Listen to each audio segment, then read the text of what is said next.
أعوذ بالله من الشيطان الرجيم.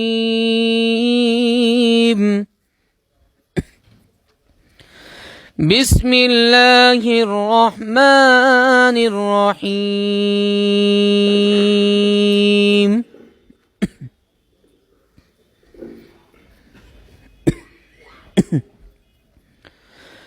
والضحى والليل إذا سجى ما ودعك ربك وما قلى وللآخرة خير لك من الأولى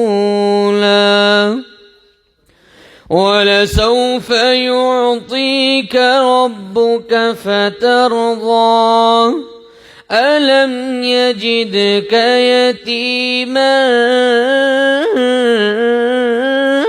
فآوى ووجدك ضالا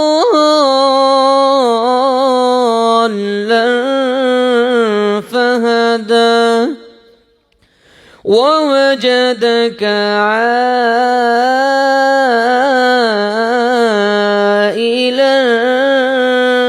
فأغنى فأما اليتيم فلا تقهر وأما السائل فلا تنهر وأما بنعمة ربك فحدث. صدق الله العظيم. نبی کی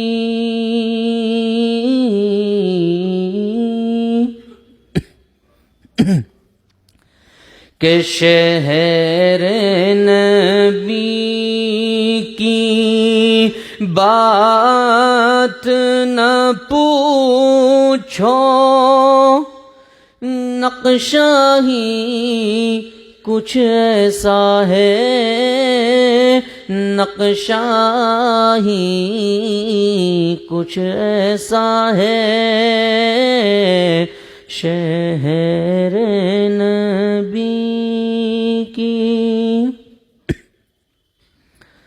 کہ شہر نبی کی بات نہ پوچھو، نقشہ ہی کچھ ایسا ہے، نقشہ ہی کچھ ایسا ہے،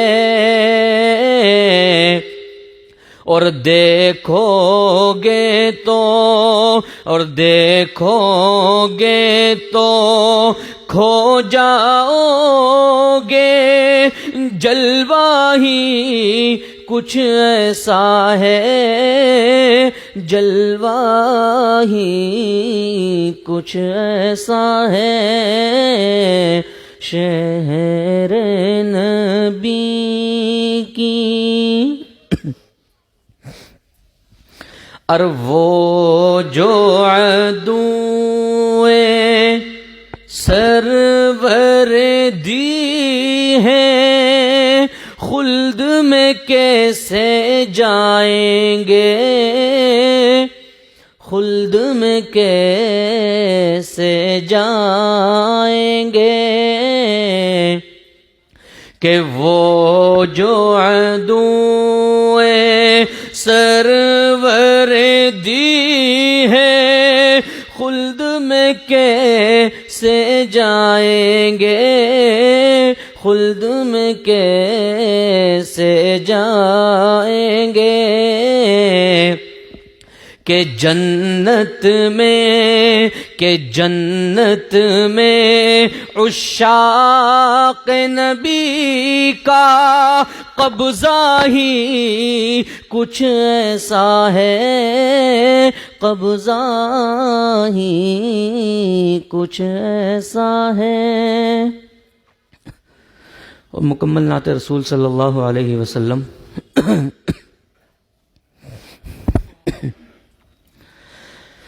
کہ امید امان لے کر،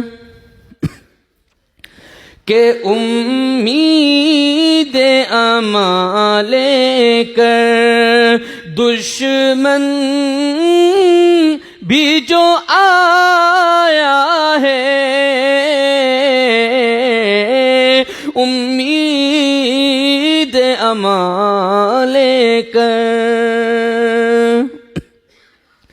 کہ امید امان لے کر دشمن بھی جو آیا ہے، اس کو شہبت خانے، کہ اس کو شہبت خانے سینے سے لگایا ہے، امید امان لے کر۔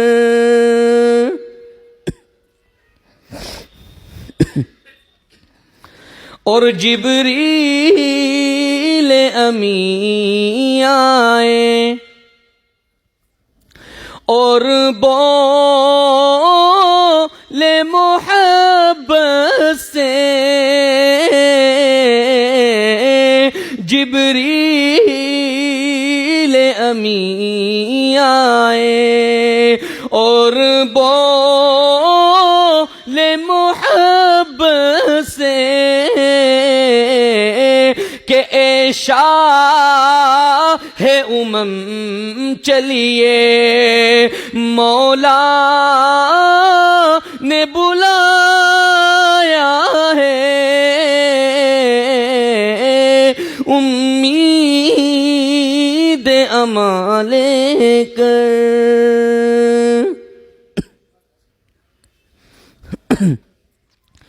اور خود پیٹ پہ ہیں پتھر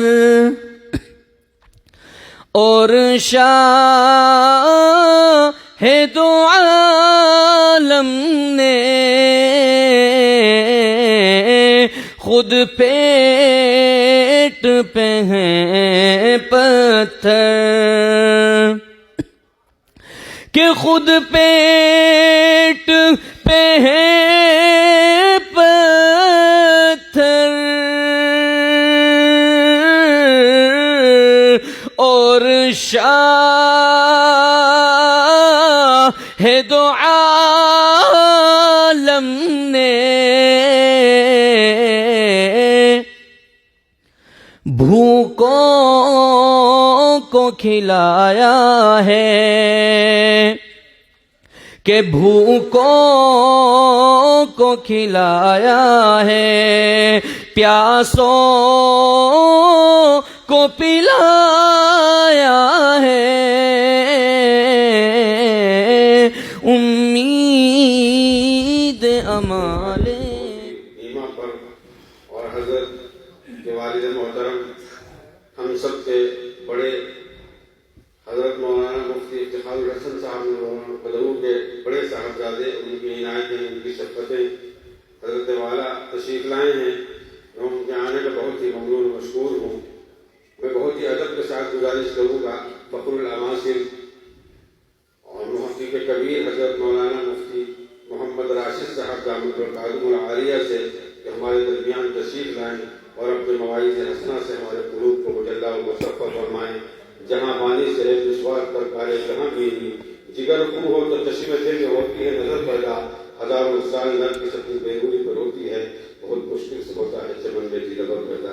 حضرت والا مائی پر تشریف فرمائیں، آپ حضرات سے گزارش ہے کہ خاموشی کے ساتھ سماعت کریں۔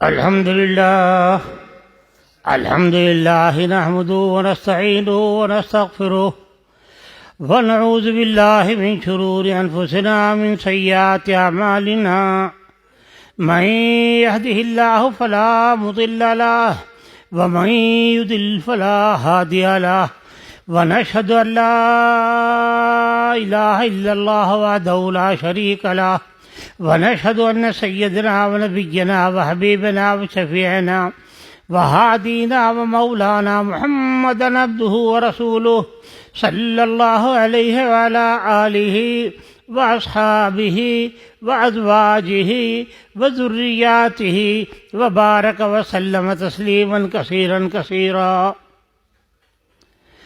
أما بعد فأعوذ بالله من الشيطان الرجيم. بسم الله الرحمن الرحيم. قال الله تبارك وتعالى في كتابه المجيد والفرقان الحميد: إن الذين آمنوا وعملوا الصالحات كانت لهم جنات الفردوس نزلا خالدين فيها لا يبغون عنها حولا. وقال الله تبارك وتعالى: فانظر إلى آثار رحمة الله كيف يحيي الأرض بعد موتها. وقال الله تبارك وتعالى: وأما بنعمة ربك فحدث. صدق الله العظيم. وقال رسول الله صلى الله تبارك وتعالى عليه وسلم: إن الله لا ينظر إلى أعمالكم بل ينظر إلى نياتكم وقلوبكم، أو كما قال عليه الصلاة والسلام. میرے بزرگوں، بھائیوں اور دوستوں، یہ جو محفل ہے اس کی نسبت خانقاہ سے ہے، اور خانقاہ کیا چیز ہے اور وہاں کیا کیا جاتا ہے اس کا حاصل تو میں دو شعر پڑھنا چاہتا ہوں حضرت حاجی امداد اللہ کے، جو ہمارے نہ صرف ہمارے بلکہ ہندوستان میں تقریباً جتنے بھی سلسلے ہیں ان سب کے سب سے بڑے شیخ ہیں. تمام مشائخ، وہ علماء دیوبند ہو یا ندوہ ہو یا بلکہ بریلوی صاحبان بھی، سب انہی سے وابستہ ہیں. ان کے 3 شعر میں پڑھتا ہوں، اس سے آپ کو معلوم ہو جائے گا کہ خانقاہ کہتے کس کو ہیں اور خانقاہ کا مقصد کیا ہے. نہ فقیری چاہتا ہوں نہ امیری کی طلب، نہ فقیری چاہتا ہوں نہ امیری کی طلب، نہ عبادت نہ برا نہ خواہش علم و ادب، درد دل پر چاہیے مجھ کو خدا کے واسطے. یہ ہے خانقاہ کا کام کہ آدمی نہ اپنی عبادت پر نازا ہوں نہ اپنی تسبیح پر نازا ہوں، بلکہ وہ ٹوٹا ہوا دل رکھتا ہو اور اللہ تعالیٰ سے سوال رکھتا ہو کہ اللہ میرے اس دل کو اپنی محبت سے بھر دے، کہ دنیا میں جو کچھ ہے تیری محبت، تیری عظمت، تیری شان، تیری کبریائی کے سامنے سب کے سب معدوم اور ختم ہو جائیں. کسی چیز کا کوئی تذکرہ نہ رہے، کسی چیز کا کہیں میرے دل میں گزارا نہ رہے. اسی کا نام تصوف ہے، اور اسی کے لیے آپ کو خانقاہ میں بلایا جاتا ہے، خانقاہ میں لایا جاتا ہے. خانقاہ یہ اصل میں فارسی زبان کا لفظ ہے. یہ لفظ تھا خانگاہ، وہ جگہ جہاں نگاہ پر، وہ جگہ جہاں دل پر اور آنکھوں پر نگاہ رکھی جاتی ہے. نبی علیہ السلام نے کیا ارشاد فرمایا؟ یوں فرمایا کہ تم مجھے 2 چیزوں کی ضمانت دو، ایک زبان کی اور ایک شرمگاہ کی، میں تمہیں جنت کی ضمانت دیتا ہوں. تو خانقاہ میں کیا ہے؟ خانقاہ میں یہ ہے کہ ایک آدمی کی نظر درست ہو جائے اور آدمی کے دل کا زاویہ، دل کی ترازو اور دل کی کہنا چاہیے نشان درست ہو جائے. کسی نے حضرت خواجہ باقی باللہ سے پوچھا تھا، یہ بات سب مشائخ نے، شاہ ولی اللہ نے لے کے مولانا تھانوی نے سب نے نقل کی ہے کہ حضرت یہ تصوف کیا چیز ہے. خواجہ باقی باللہ نے ایک فقرہ کہا اور کیا کہا، کمال کیے ہیں. یوں فرمایا کہ تصوف تصحیح ہے، خیال کا نام ہے فقط. آدمی اپنے دل کا قبلہ درست کر لے، بس اس کا نام تصوف. دل کے آئینے میں ہے تصویر یار، دل کے آئینے میں ہے تصویر یار، جب ذرا گردن جھکائی دیکھ لی. حضرت نبی اکرم صلی اللہ علیہ وسلم نے کیا ارشاد فرمایا تھا؟ بخاری شریف میں جو احادیث تقریباً سب سے پہلے ہیں، ان میں ایک حدیث میں ہے حدیث جبرائیل. حدیث جبرائیل میں کیا فرمایا؟ انہوں نے یہ فرمایا تھا، حضرت جبرائیل علیہ السلام حضرت نبی علیہ السلام کی خدمت میں ایک عام آدمی کی صورت میں مسجد نبی میں تشریف لائے، اور صحابہ عرض کرتے ہیں، فرماتے ہیں کہ ہم نے دیکھا کہ ایک شخص باہر سے آیا، لا یری علیہ اثر السفر، جیسا کہ بخاری میں ہے کہ ان کے اوپر سفر کا کوئی نشان ہی نہیں تھا. آپ لوگ، ہم بھی آج کے زمانے میں بھی جب کوئی لمبا سفر کر کے آتے ہیں تو کچھ کپڑے خراب ہوتے ہیں، کچھ چہرے سے محسوس ہوتا ہے، کچھ تھکان ہوتی ہے، لیکن نہیں، ان پر سفر کا کوئی اثر، کوئی نشان نہیں. اور کپڑے ان کے سفید شفاف، اور عرب ملکوں میں سفید شفاف کپڑوں کا کیا کام؟ پہاڑی علاقے، ریگستان، گرد اڑتی ہوئی، اور آخر نبی علیہ السلام کے سامنے بیٹھتے ہیں، اور اس طرح بیٹھتے ہیں کہ وہ اپنے دونوں گھٹنے نبی علیہ السلام کے گھٹنوں سے ملا لیتے ہیں اور کہتے ہیں کہ میں آپ سے کچھ باتیں پوچھنا آیا. اور آپ نے فرمایا ہاں کہیے. انہوں نے سوالات شروع کیے. اس میں ایک سوال کیا ہے؟ آخری جو سوال ہے، 5 چیزیں انہوں نے دریافت کی تھیں، اس میں جو آخری سوال ہے وہ کیا ہے؟ مل احسان، کہ یہ احسان کیا چیز ہے، یہ احسان کس کو کہتے ہیں؟ دیکھیے یاد رکھیے، ایک تو احسان وہ جو ہمارے یہاں بولتے ہیں لوگ، اس نے احسان کر دیا، یہ احسان نہیں. عربی میں احسان کے معنی ہے اصل میں دل کی صفائی، پاکیزگی، اور ایک رب العالمین سے تعلق. کہ یہ احسان کیا ہے؟ کیا فرمایا تھا نبی علیہ السلام نے؟ ان تعبد اللہ کانک تراہ فإن لم تکن تراہ فإنہ یراک، او کما قال علیہ السلام، کہ اللہ تبارک و تعالیٰ کی عبادت اس طرح کرو. دیکھیے کہاں بات ہے کہ گویا تم رب العالمین کو دیکھ رہے ہو، گویا تم رب العالمین کو دیکھ رہے ہو. اور اگر تمہاری اتنی اونچائی اور اتنی پرواز نہ ہو اور تمہارا خیال وہاں تک نہ پہنچے تو کم سے کم درجے کی بات یہ ہے فَإِن لَمْ تَكُنْ تَرَاهُ فَإِنَّهُ يَرَاكَ، کہ اگر تم نہیں دیکھ رہے تو وہ تو تمہیں ضرور دیکھ رہا ہے. آدمی کے دل میں یہ خیال بیٹھ جائے کہ ایک میرا مالک ہے، ایک میرا آقا ہے، ایک میرا پیدا کرنے والا ہے، وہی میرا رب ہے، وہی تمام میری اور تمام انسانوں کی اور تمام کائنات کی زندگی کا اس کا مقصد ہے.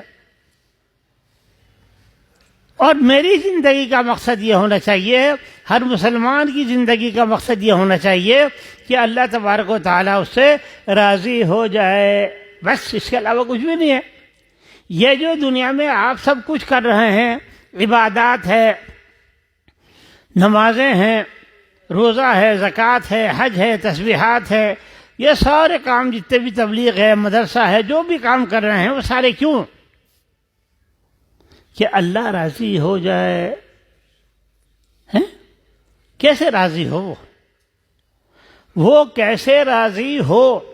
اور ہماری زندگی میں کچھ عمل ایسے ضرور ہو جائیں کہ جو اس کی درگاہ میں قبول کے لائق ہوں. بس اتنی سی بات ہے، اس کا نام تصوف. اور کیا کہ دل میں یہ احساس بیٹھ جائے، دل میں یہ خیال بیٹھ جائے، اور دل سے ہر وقت یہ آواز نکلتی رہے کہ ایک تیرا پیدا کرنے والا ہے، ایک رب العالمین ہے، فاطر السماوات والارض ہے، خالق الکون ہے، خالق مالک روز جزا ہے، ہر خیر و شر اس کے ہاتھ میں ہے، اور وہ ہر وقت تمہیں دیکھ رہا ہے.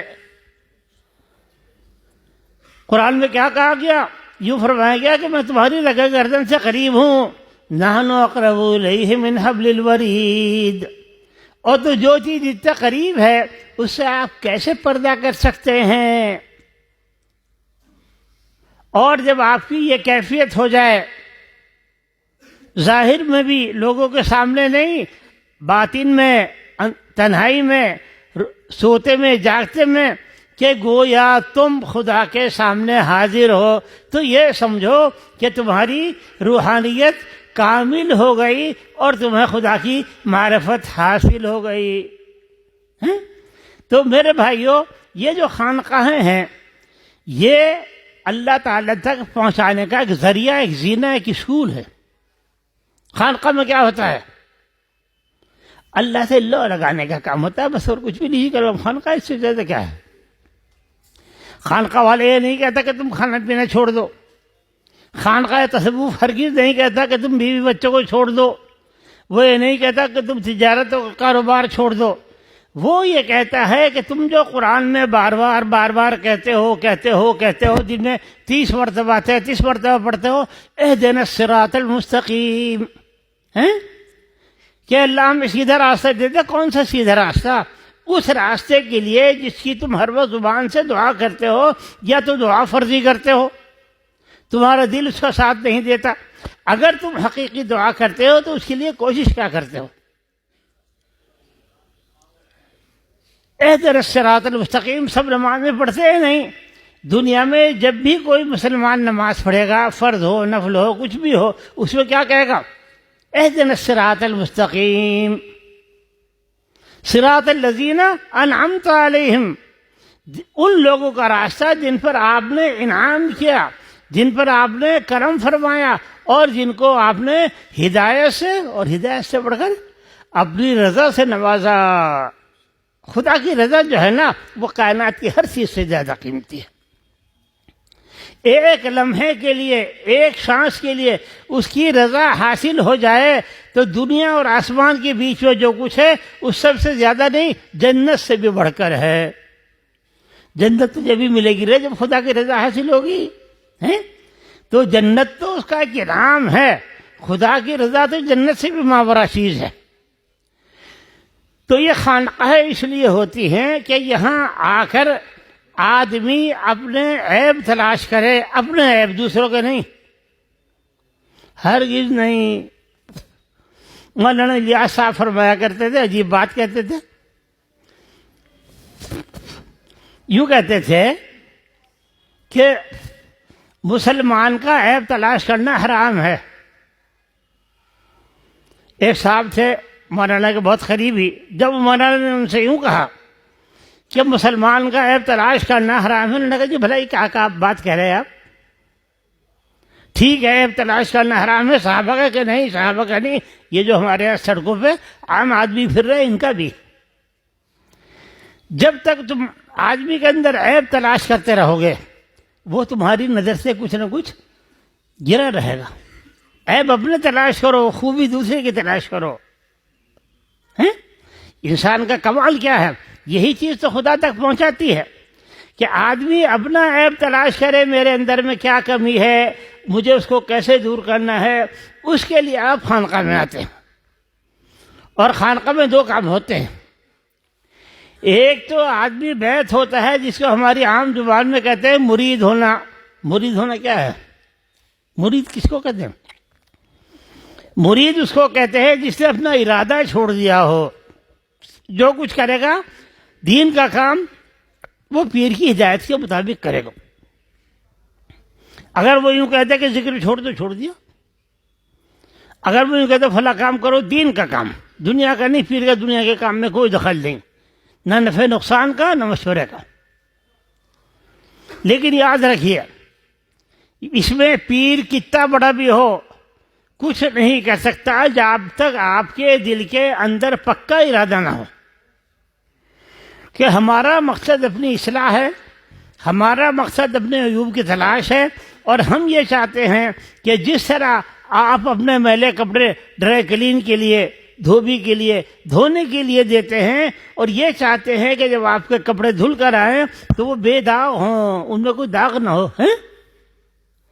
اسی طرح خانقاہ میں آ کے آدمی کو ایسا ہو جانا چاہیے کہ گویا اس کے اندر کوئی داغ نہیں ہے۔ دیکھیے سب جانتے ہیں، دیکھتے ہیں روزانہ. ایک کپڑے تو وہ ہوتے ہیں جو کوئی مستری یا کوئی دکان پہ سے پہن کے آیا، کام کر کے آیا، سب پہ تیل کے نشان دھبے یہ ہے نا. اور ایک کپڑے وہ ہوں گے سفید بالکل ایک دم، کہ جو صاف ستھرے ہوں گے، پریس ہوئی بھی ہوگی، کلف ہوگی. آدمی ایک دفعہ ضرور دیکھے گا اس صاف ستھرے کپڑے. تو میرے بھائی جب آدمی کا دل صاف ستھرا ہو جاتا ہے پھر اس کا مزہ الگ ہوتا ہے. بہت ساری چیزیں دنیا میں اللہ تعالیٰ نے ایسی بنائی ہیں کہ آدمی زبان سے ان کا مزہ لے تو سکتا ہے، بتا نہیں سکتا. آپ بہت ساری مٹھائیاں کھاتے ہیں، آپ پھل کھاتے ہیں، خصوصاً آم، کہ کوئی آدمی کتنا بھی عقل مند ہو اور کتنا بھی بولنے والا ہو اور کیسا بھی لکھنے والا ہو، آم کا مطلب بتا دے گا کوئی؟ آدمی کو دل میں ایک کیفیت ہوتی ہے، اس کا نام ہے محبت. وہ محبت اللہ سے اور اللہ کے رسول صلی اللہ علیہ وسلم سے ہونی چاہیے، ان کے طریقے سے. اور وہ اوروں سے بھی ہوتی ہے، انسانوں سے بھی ہوتی ہے، اپنی اولاد سے بھی ہوتی ہے، علم سے بھی ہوتی ہے، اور بہت سارے لوگوں کو دنیا کی بہت چیزوں سے ہوتی ہے، عمارتوں سے ہوتی ہے. لیکن وہ جو دل میں محبت کی ایک کیفیت ہے، کیا دنیا میں کوئی آدمی ایسا ہے جو اسے لکھ کے بتا دے کہ میری کیفیت یہ ہے؟ محبت تو عجیب چیز ہے، کوئی آدمی سے بتا ہی نہیں سکتا، مزہ لے گا اس کا. ہاں محبت گرم گرم آنسو، محبت سرد سرداں ہے، محبت آسمان قیصروں کی طرح سے بے پرواہ. آدمی کے دل میں جب محبت پیدا ہو جاتی ہے تو پھر وہ دنیا کی ہر چیز اس کی نگاہ میں ہیچ ہوتی ہے، بیکار ہو جاتی ہے. اصل چیز وہ محبت ہے جو اس کی آنکھوں سے گزرتے ہی وہ اس کے دماغ پر اور اس کے دل پر، پھر اس کے حواس پر چھا جاتی ہے، اور وہ ایسی ہو جاتی ہے کہ پھر لوگ اس کو لیلا مجنوں کے قصے تک میں تلاش کرنے لگتے ہیں.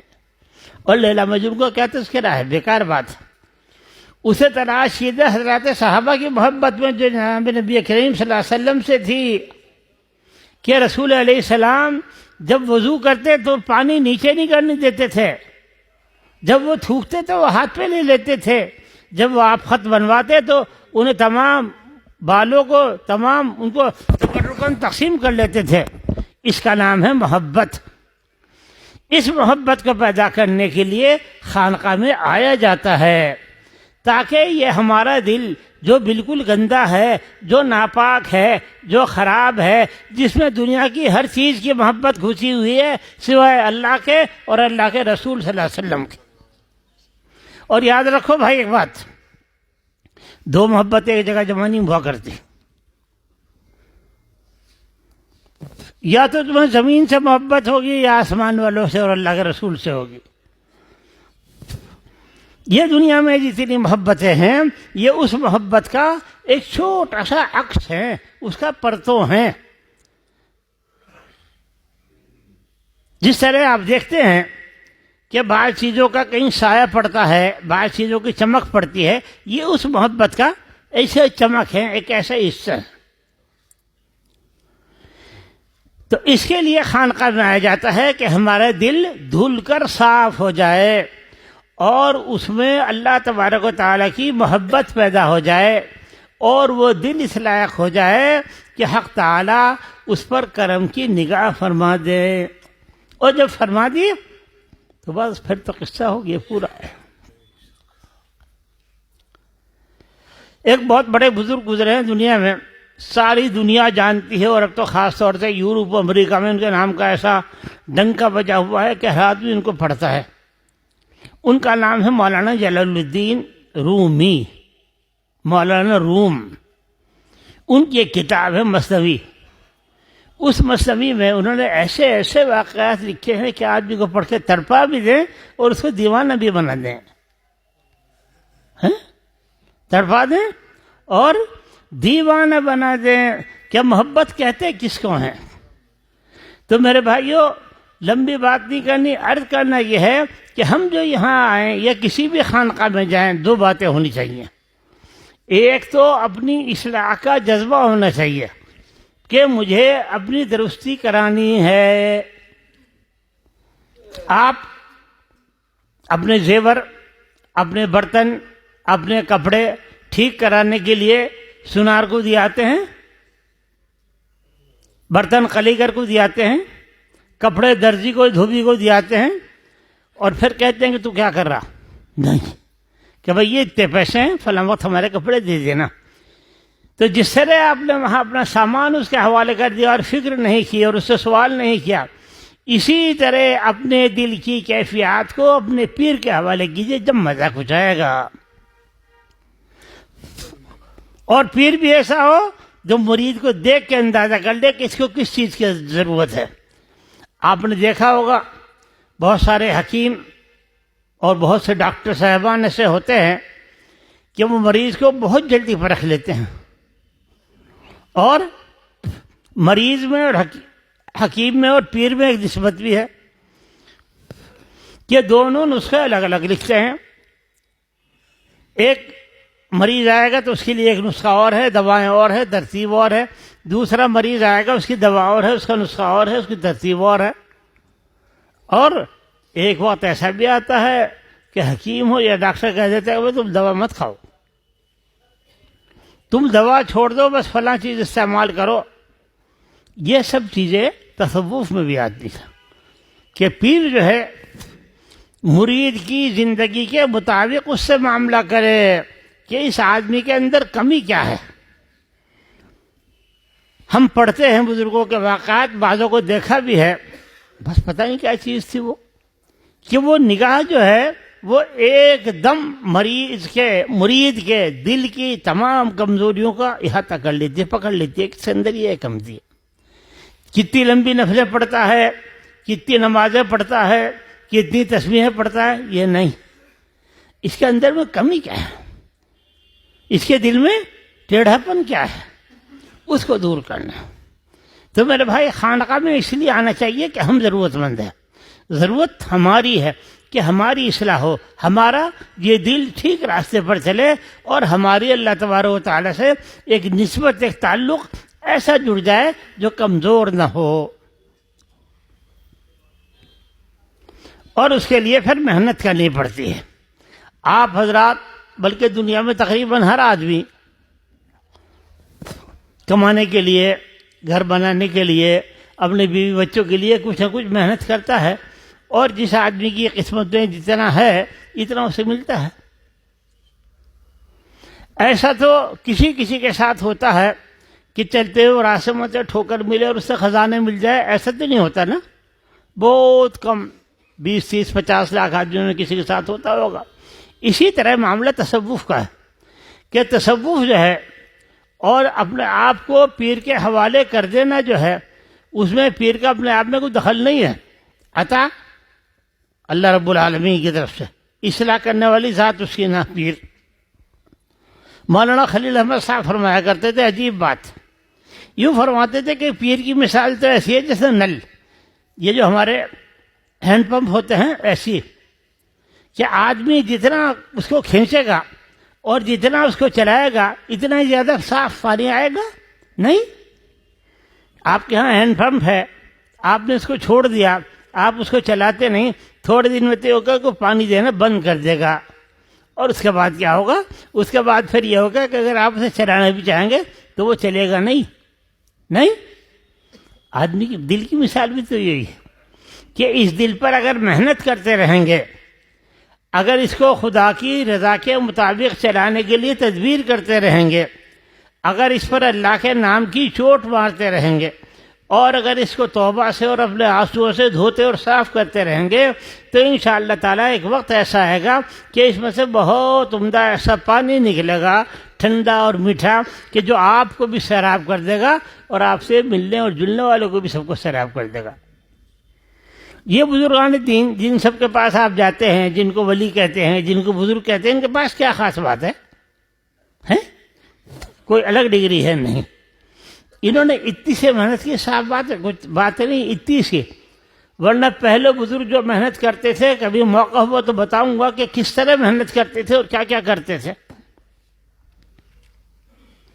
اب تو ختم ہو گئے قصے. اور جیسے جیسے آدمی کے اندر کمزوری آتی ہے جا رہی ہے، حضرت حاجی امداد اللہ مولانا گنگوئی نے بات کہہ دی تھی کہ اب لوگوں کے اندر مجاہدہ کرنے کی صلاحیت نہیں رہی. اب تو بہت تھوڑے میں کام چل سکتا ہے بشرطے کہ آدمی چلانا چاہے. بس دو باتیں، نیت کو صاف رکھنا کہ میں یہ کام اللہ کے لیے کر رہا ہوں، بس ہر کام کے بارے میں نیت رکھو. اور اس میں دو باتیں ہوں. پہلی بات، سب سے پہلی بات نہ تصوف میں بلکہ پورے دین میں، نماز، روزہ، حج میں، ہر چیز میں، وہ یہ ہے کہ آدمی حرام کی آمدنی سے بچے. ہر وہ آمدنی جس میں شبہ ہے، ہر وہ آمدنی جس میں دوسرے کا حق بہرا جا رہا ہے، اور ہر ایک وہ پیسہ جو غلط طریقے سے حاصل کیا گیا ہے، اس کے بعد خدا کی رضا حاصل ہو جائے، یہ کام ہونے والا نہیں. ایک راستہ کعبے کو جا رہا ہے اور ایک متھرا کو جا رہا ہے، دونوں راستے ایک جگہ نہیں ہو سکتے. جس آدمی کو دین سے تعلق جوڑ دیں، اور جس آدمی کو خدا کی معرفت حاصل کرنی ہے، اور جو چاہتا ہے کہ اللہ تعالیٰ مجھ سے راضی ہو جائے، اس کے لیے سب سے پہلا قدم یہ ہے کہ وہ ناجائز آمدنی کو چھوڑے. یاد رکھو، جب تک کہ آپ کے پاس ناجائز آمدنی ہے، آپ کو معلوم بھی ہے، ایک تو ایک پتہ ہی نہیں ہے، آدمی کو معلوم ہے اور پھر بھی اس سے نہیں بچتا، تو یاد رکھیے کہ کوئی عمل، اور یہ میں نہیں کہہ رہا، یہ حضرت محمد رسول اللہ صلی اللہ علیہ وسلم کا ارشاد ہے کہ آدمی کا کوئی عمل خدا کے یہاں قبول نہیں.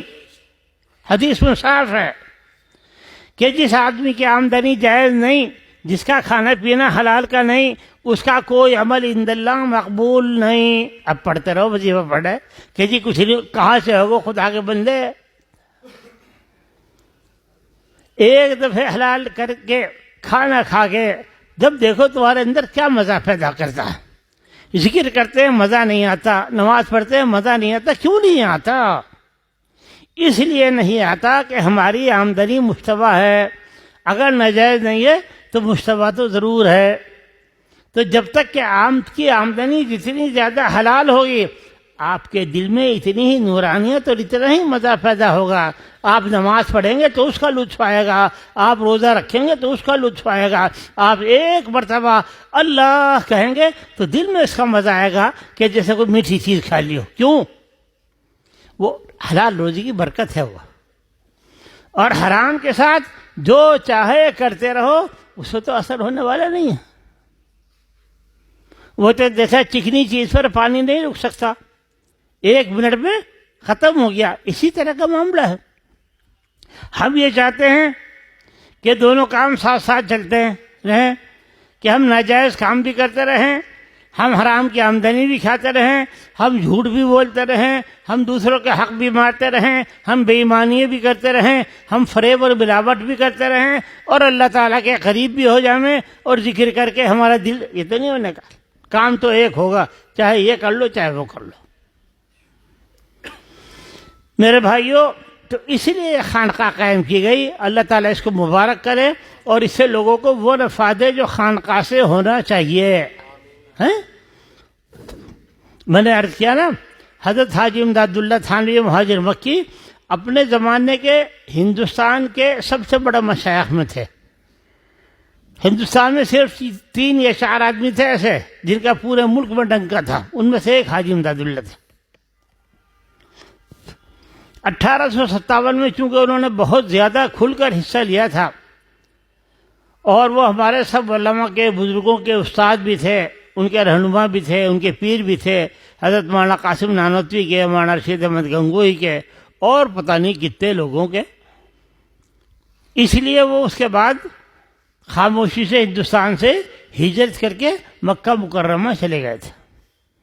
اور ہندوستان سے جتنے بھی لوگ جاتے تھے وہ سب ان کی خدمت میں ضرور حاضر ہوتے تھے. یہ آپ کے نادر علی خان، ابھی ان کی قبر پہ جا کے یاد آیا، وہ بھی گئے تھے حج کے سفر پر، اور انہوں نے حج کا اپنا بہت بڑا سفر نامہ لکھا ہے. سفر نامہ نادر اس کا نام ہے. اس میں بھی انہوں نے ان سب باتوں کا، ماں رحمت اللہ کا، ان کے مدرسے کا تذکرہ کیا ہے. اور میرے بھائی ایک بات یاد رکھو کہ ایسا جب آدمی بن جاتا ہے تو اس کی 1 منٹ کی صحبت بھی، وہ کیا کہا تھا شیخ سعدی نے، یک زمانہ صحبت با اولیاء، یک زمانہ صحبت با اولیاء، بہترت صد سالتات بیریا، کہ جو اللہ کے مقبول بندے ہیں ان کی خدمات میں 1 لمحے کے لیے ٹھہرنا 1000 سال کی عبادت سے بہتر ہے۔ کیوں؟ یہ چیز تو پتہ نہیں آپ لوگوں نے غور نہیں کرتے۔ بعض پیروں کی کمال کا اندازہ بھی ہوتا ہے کہ جو کسی سے ایک دفعہ مل لیے توجہ کے ساتھ کہ موت کے وقت ان کو کلمہ یاد آ جاتا ہے، اور اس سے بڑی کوئی کامیابی نہیں ہے۔ یہ ہم نے بہت لوگوں کو دیکھا ہے۔ ہمارے والد صاحب کے ایک مرید تھے، بہت عاشق زار، مظفر نگر کے، اور بالکل جاہل، کچھ نہیں آتا تھا انہیں پڑھنا لکھنا، نہ الف بیتے، نہ ہندی، نہ اردو، نہ کوئی۔ جس رات میں ان کی وفات ہوئی، اٹھے رات کو، غسل کیا، گھر والوں نے کہا تمہیں کیا ہوا؟ کہنے لگے میرا جی چاہ رہا میں ذرا نہا لوں۔ چلو جی نہا لیا، نہا دھو کے کپڑے پہن لیے۔ بھائی کچھ کیا ہو رہا اب رات کو 12 بجے؟ کہا جی چاہ رہا، اور پھر بیٹھ کے وہاں قرآن شریف کی آیتیں پڑھنی شریف کی، جنت کی، مغفرت کی، بشارت کی۔ بھائی اسے کس نے بتایا؟ کس نے بتایا؟ کسی نے نہیں بتایا۔ وہ توجہ ایک دم ہوتی ہے، اور وہ پڑھتے پڑھتے ان کا انتقال ہو گیا۔ بھائی بات لمبی ہو گئی، میرا تو اتنی دیر کچھ عرض کرنے کا بھی ارادہ نہیں تھا، مولانا بھی تشریف فرما ہے، یہ بات کریں گے۔ مجھے ایک بات یاد آئی، بس وہ سنا کے میں قصہ ختم کرتا ہوں۔ حضرت شاہ ولی اللہ رحمہ اللہ تعالیٰ کے گھر میں ایک عورت رہتی تھی، جو بچپن سے آ گئی تھی پتہ نہیں کہاں سے، اور بوڑھاپے تک انہی کے گھر میں رہی، ان کی خدمت کرتی تھی، اور بالکل جاہل تھی، اتنی بڑی جاہل کہ وہ شاہ ولی اللہ جس نے پوری دنیا کو روشن کر دیا، اور جس کے مسند درس سے ایسی ایسی چیزیں ہوئی کہ آج تک دنیا ان پہ حیرت زدہ ہے، انہوں نے کوشش کی، ان کے بیٹوں نے کوشش کی، مگر بھائی سے نماز روزہ کچھ نہیں کرا سکے، اسے کچھ نہیں آتا تھا، نہ نماز، نہ روزہ، نہ کچھ نہیں آتا تھا۔ کیا کرتے؟ بالآخر کافی اس کی عمر ہو گئی، آخر وقت آیا، بیمار ہوئی۔ اب وہ وفات کے وقت قریب اس کے ہونٹ ہل رہے کہ بھائی کیا ہوا؟ یہ گھر والوں کو ہوا کسی سے کچھ بھی نہیں آتا، یہ کیا کہہ رہی؟ بلایا شاہ عبدالعزیز صاحب کو کہ دیکھو یہ کیا کہہ رہی ہیں بڑی بھی۔ انہوں نے کہا کہ بھائی میری تو سمجھ میں نہیں آیا۔ شاہ عبدالعزیز صاحب نے اپنے چچا کو بلایا، شاہ اللہ کو، جو شاہ ولی اللہ کے چھوٹے بھائی تھے، کہ دیکھیے کیا کہہ رہی۔ اب انہوں نے توجہ کی، کہنے لگے ہیں یہ کیا کہہ رہی، کہ کیا کہہ رہی ہے؟ کہ یوں کہہ رہی فادخلی فی عبادی وادخلی جنتی۔ قرآن شریف کی آیت پڑھ رہی ہے کہ میرے نیک بندوں میں اور میری جنت میں داخل ہو جاؤ۔ اب وہ سارے حیران کہ اتنی تو بندی نے ساری عمر میں ایک دفعہ کلمہ نہیں پڑھا، ایک دفعہ نماز نہیں پڑھی، کیا ہوا؟ کون سا عمل؟ انہوں نے دعا کی اللہ سے، وہ بڑے لوگ تھے، کہ اللہ اس کی زبان ذرا کھل جائے، وہ معلوم تو کر لے یہ قصہ کیا ہے۔ خیر اس سے پوچھا کہ یہ تو بتاؤ کہ یہ تمہارے سے کہہ کون رہا؟ فادخلی فی عبادی، کہنے لگے یہ کھڑے نا چاروں طرف، وہ فرشتے کھڑے تھے، کہ ان سے یوں پوچھو کہ کیا بات ہوئی، کون سا عمل تھا جو خدا کے ہاں قبول ہو گیا؟ تو انہوں نے کہا کہ عمل کیا بتاؤں، ایک مرتبہ میں گھر کا تیل لینے گئی تھی بازار، گھر کا تیل لینے، ایک کنستر تیل کا لے لیا، وہ جو بنیا تھا اس کا 1 روپیہ اس کے نستر میں گر گیا۔ اس نے بہت دیر تک تلاش بھی کیا، روپیہ تھا ہاتھ میں، کہاں گیا؟ اس وقت تو روپیہ بہت بڑی چیز تھی بھائی، خیر وہ ملا نہیں۔ اب وہ بڑھیا پوربن یوں کہتی ہے کہ جب وہ کنستر خالی ہوا تیل کا، تو میں نے دیکھا کہ اس کی تہ میں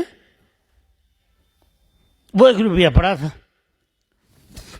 مجھے خدا کا خوف ہوا کہ اگر میں روپیہ رکھ لوں گی تو اللہ تعالیٰ مجھ سے سوال کرے گا، تو مجھے اسی خیال آیا، اور میں وہ روپیہ لے کے بنیا کے پاس گئی اور اس سے کہا کہ جب تم تیل نکال رہے تھے تو شاید اس وقت یہ تمہارا روپیہ اس میں گر گیا تھا، تو اللہ تعالیٰ نے میرا وہ عمل قبول کر لیا ہے۔ تو اللہ تعالیٰ کیا وہ نہیں ہے کہ بھئی کسی کی 1000 سال کی عبادت ہے تو اس میں احسان ہے، کسی کا نہیں ہے۔ شیطان کے بارے میں، ابلیس کے بارے میں کہا جاتا ہے، مفسرین نے لکھا ہے کہ اس نے آسمان پر 5 لاکھ سال تک متواتر عبادت کی۔ بلعم باعور جو حضرت موسیٰ علیہ السلام کے لیے بد دعا کرنے آیا تھا، بہت بڑا اپنے زمانے کا ولی تھا، 500 برس ہو گئے تھے اس کو سجدے میں پڑے پڑے، لیکن 1 سیکنڈ میں خدا کے دربار سے رد ہوا، 1 سیکنڈ میں، ایک میں۔ تو میرے بھائی، آدمی کو اپنی کسی عبادت پر، کسی کام پر ناز نہیں کرنا چاہیے، یہ سوچنا چاہیے کہ تیری کہ کرم ہے کہ تو نے ہمیں اس کی توفیق عطا فرمائی، تیری عنایت ہے کہ ہم تیرا نام لے رہے ہیں، تو نے ہمیں نوازا، اس کے لیے ہم شکریہ ادا کرتے ہیں۔ تو میرے بھائیوں، خانقاہ میں جب آنا ہو، کسی بھی خانقاہ میں، تو آدمی اس ارادے سے جائے کہ میں اپنی اصلاح کے لیے جا رہا ہوں، اور اصلاح میں نے کہا 2 باتوں سے شروع ہوگی، حلال آمدنی ہو اور آدمی اپنے آپ کو ضرورت مند اور محتاج سمجھتا ہو، اور جو یہ سمجھے گا کہ میں تو بہت بڑا افلاطون ہوں، اس کی اصلاح نہیں ہونے والی، خدا سے تعلق جڑنے والا نہیں ہے۔ بس بات کرنے کا زیادہ موقع نہیں ہے، مجھے تقاضا ہے، مجھے دہلی پہنچنا ہے بھی فوراً، تو اس لیے میں آپ حضرات سے اجازت چاہتا ہوں۔ اللہ تعالیٰ اس خانقاہ کو مبارک کرے، مفید کرے، اور میرا خیال میں اس کے بنانے والے کو بہت ہی مخلص ہے کہ اب 100 سال بعد اللہ تعالیٰ نے اس کو دوبارہ زندہ کیا۔ اسی لیے میں نے قرآن شریف کی آیت پڑھی تھی، فانظر الی آثار رحمت اللہ کیف یحیی الارض بعد موتہا، کہ کتنی پرانی چیزوں کو جب وہ چاہتا ہے زندہ کر دیتا ہے، اور کتنی موجود چیزوں کو جب وہ ہماری نگاہ کے سامنے ہو بے اثر کر دیتا ہے۔ اللہ تعالی ہمیں اس موقع سے فائدہ اٹھانے کی توفیق دے، ہمیں خیر عطا فرمائے، اور ہمارے دلوں میں اپنی محبت کا ایک ذرہ پیدا فرما دے۔ ایک مرتبہ حضرت حاجی امداد اللہ نے اپنے محفل میں دعا کی، اے اللہ، سب حاضرین کو، مولانا تھانوی موجود، مولانا قاسم، اے اللہ ہمارے سارے متوسلین کو اپنی محبت کا ایک ذرہ عطا فرما، ذرہ، ریت کا ذرہ۔ سب نے آمین کہا۔ پھر کسی نے کہا کہ حضرت یہ بات کیا کہی آپ نے، ایک ذرہ، بڑی سی دعا کیوں نہیں کی؟ تو حضرت نے سنا کہ یہ دعا تو قبول ہو گئی، ایک ذرے والی تو قبول ہو گئی، کہ بڑی میں نے اس لیے نہیں کی کہ ذرے کا بھی کس کو تحمل ہے، کون برداشت کر لے گا؟ تو میرے بھائیوں، وہاں سے تو ذرے کا 1000واں حصہ بھی مل جائے تو بڑی نعمت ہے۔ اللہ تعالی ہمیں سب کو عطا فرمائے۔ خانقاہ قدر و قیمت جاننا، اللہ سے وابستہ ہونا، اس کا نام لینا، یہ سب سعادت ہے، جس کو بھی توفیق عطا ہو۔ وآخر دعوانا الحمدللہ رب العالمین، وصلی اللہ علی خیر خلقہ سیدنا محمد وآلہ وصحبہ۔